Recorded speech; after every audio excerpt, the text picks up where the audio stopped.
सोलापूरमध्ये देशातील सर्वात जास्त 39.4 इतक्या अंश सेल्सिअस तापमानाची नोंद झाली आहे।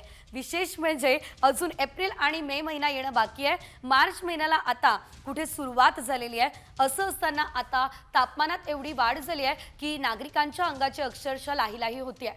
उकाड्यानं नागरिक हैराण होताना दिसताय। राज्यात कुठे किती तापमान आहे आपण बघतोय। सोलापूरमध्ये 39.4, चंद्रपूरमध्ये 39, परभणीमध्ये 38, सांगलीमध्ये 38.4, कोल्हापूरमध्ये 37, पुण्यात मात्र 36.8, छत्रपती संभाजीनगरमध्ये 35.5, रत्नागिरीमध्ये 35.2, नाशिकमध्ये 35 आणि मुंबईमध्ये 33.1 इतक्या तापमानाची नोंद करण्यात आलेली आहे।